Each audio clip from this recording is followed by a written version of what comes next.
A small town in southeastern Wales was turned into an island today after torrential rain brought in by Storm Callum led to riverbanks bursting and flooding the streets. Cars left completely submerged in water were abandoned by owners and sandbags had to be wedged against Crickhowell residents' front doors to stop the floods from getting inside. Firefighters were forced to stand on walls to avoid the floods as they pumped water from the local pub. An amber warning for rain was put in place by the Met Office today for parts of South Wales, with flooding expected to cause of danger to life. People in the surrounding area were told to evacuate their homes overnight when more than a month's worth of rain fell in 48 hours. The Met Office said the storm could rip through buildings, force the closure of roads and cause rivers to overflow. A yellow warning covers much of the rest of Wales, parts of Scotland, northern and southwest England through the evening with power cuts and travel delays expected. While Storm Callum causes chaos in most parts of the country, patches in the southeast will be enjoying a balmy Saturday with highs of 78 expected in London. Met Office meteorologist Sarah Kent told Mail Online, "There's an amber warning out for southern parts of Wales and the Welsh valleys. There could be as much as 80 millimeters of rainfall in those areas," and adding that to yesterday's rain, there could be some quite serious flooding. This morning, southeast England woke up to temperatures in the high teens, and in London temperatures are already in the 20s. Temperatures in the capital could quite easily get to 78 26 over the course of the day. However, the north and west will still be quite windy, with gusts of 45-50 miles per hour expected, bringing in further spells of heavy rain.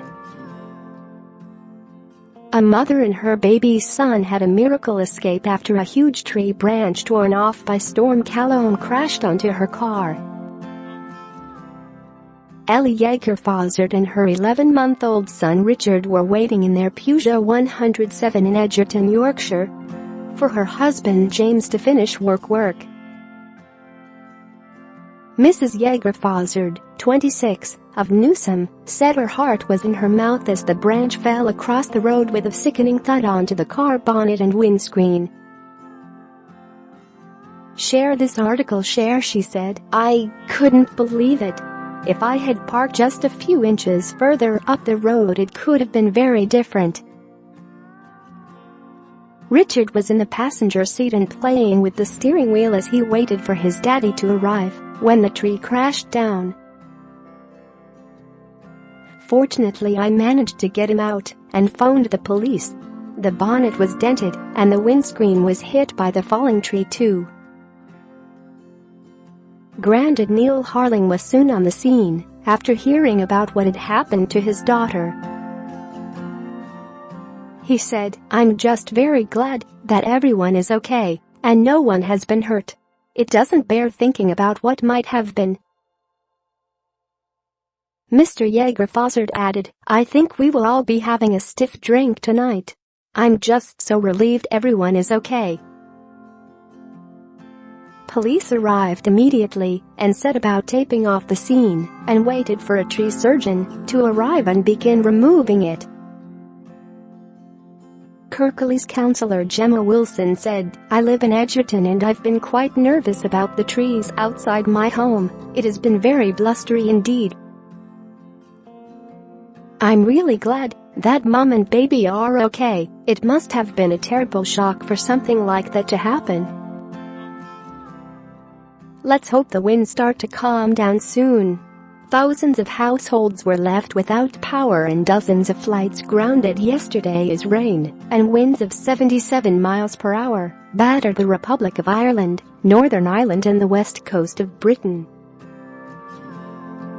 One part of South Wales, the Brecon Beacons village of Lebanus, recorded 182 millimeters of rain in just 48 hours, way above the monthly total for the region of 169 millimeters.